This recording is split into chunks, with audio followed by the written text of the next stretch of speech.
Function की maximum minimum value इन्होंने दे रखी है अल्फा और बीटा रेस्पेक्टिवली, यानी मैक्सिमम वैल्यू को इन्होंने अल्फा बोल दिया है और मिनिमम वैल्यू को इन्होंने बीटा बोल दिया है। चलिए, फंक्शन लेकिन डिटरमिनेंट की फॉर्म में है, यानी कि एक थोड़ा सा काम हमसे एक्स्ट्रा इन्होंने कराया कि भाई पहले डिटरमिनेंट सॉल्व कर, एफ एक्स निकाल, और उसके ऊपर आप देखिए कहानी बहुत जबरदस्त है कि एक्स आपका π/6 से π/3 के बीच दे रखा है, यानी कि जब एफ एक्स आप निकाल लेंगे तो इस बात का ध्यान रखना, जब आप एफ एक्स की मैक्सिमम और मिनिमम वैल्यू निकालेंगे तो उस वक्त you should consider that x lies between π/6 to π/3। ये बच्चा जनरली भूलता है, क्यों? क्योंकि इस क्वेश्चन में एक ऐसा रिजल्ट आएगा जिसकी वैल्यूज हमें मैक्सिमम मिनिमम हमें पता होती है और डायरेक्टली हम वही यूज कर देते हैं, फिर वहां प्रॉब्लम क्रिएट होती है। चलिए, सबसे पहले तो इस फंक्शन एफ एक्स को डिटरमिनेंट फॉर्म में देख के आपसे बात करें तो ये नहीं हम डायरेक्ट एक्सपेंड करेंगे, ओब्वियसली हम कुछ ना कुछ ऑपरेशंस लगाएंगे, प्रॉपर्टीज। तो जैसे हम देखें तो यहाँ नोटिस करो कि ये दोनों साइन स्क्वायर सेम है, ये कॉस स्क्वायर तीनों कॉस स्क्वायर दिख ही रहे हैं, यहाँ साइन 2x दिख रहे हैं। तो कॉलम में आप नोटिस करें कि आपके जो नंबर्स दे रखे हैं वो सारे सेम दिख रहे हैं। तो जब कॉलम्स में नंबर सेम हो, जीरो बनाना हमारा एम होता है ऑब्वियसली, तो रोज में ऑपरेशन लगाना। तो मैंने क्या किया, यहाँ पर R1 tense to R1 minus R2 लगाया। क्यों भाई? ये यहाँ तो जीरो मिल जाएगा, कम से कम ये दोनों सेम है तो कुछ इजी मिल जाएगा। एंड R2 टेंस टू लगाया मैंने R2 माइनस R3 और कीपिंग R3 सेम। तो ये हो गया बच्चों साइन स्क्वायर एक्स, इसको मैंने सेम रखा, कॉस स्क्वायर एक्स, और ये हो गया 1 प्लस साइन 2x।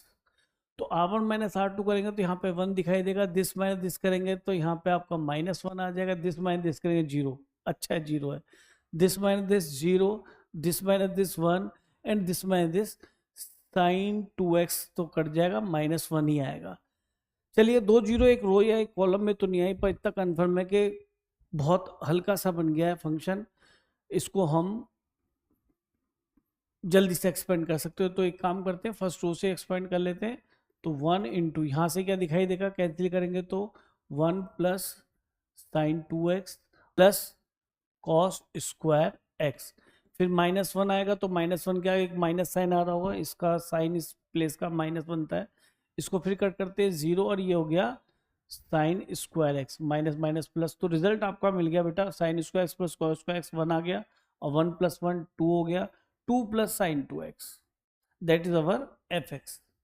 अब नोटिस करो, एकदम बच्चा क्या करता है, साइन 2x तो सर -1 to 1 होता है, तो वो बहुत जल्दी इस तरह से करना चाहता है कि साइन 2x हो गया -1 to 1 और फिर इसके अंदर 2 ऐड कर देता है। तो 2 ऐड करने से आपका एफ एक्स मिल जाता है कि भाई ये फंक्शन फॉर्मेशन हो गया पूरा।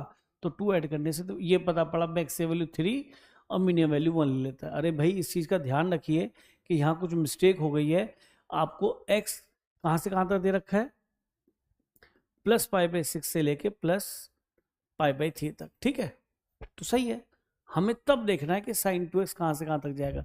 तो सबसे पहले इसका एंगल फॉर्म करो, ये कहाँ से कहाँ तक होगा, ये x था, तो 2x कहाँ से कहाँ तक होगा, 2 से मल्टीप्लाई कर दिया, π/3 से 2π/3। एक काम करते हैं, इसको कैपिटल X बोल देते हैं और इसको कैपिटल X बोल दिया। अब एनालाइज करते हैं साइन एक्स को। साइन एक्स का कर्व क्या बनता है भाई, ज़्यादा बड़ी रेंज में जाना ही नहीं हमें तो π/3 से 2π/3 के बीच में है ना। तो π/3 पे आपको वैल्यू मिलेगी √3/2 और ये एक्चुअल में है क्या, पाई माइनस π/3। तो कर्व की सिमेट्री को समझो, अगर हम π/3 आगे जाते हैं तो भी √3/2 और पाई से पीछे π/3 आते तो पाई माइनस π/3 बनेगा तो भी √3/2। अच्छा, हमारे जो काम का कर्व है वो केवल इतना है, इतना, since we are given π/3 to 2π/3 x का रेंज, जो कि इस वक्त कैपिटल X की तरह काम कर रहा है। तो आप देखिए इस रेंज के अंदर फंक्शन इंक्रीज भी कर रहा है, डिक्रीज भी कर रहा है।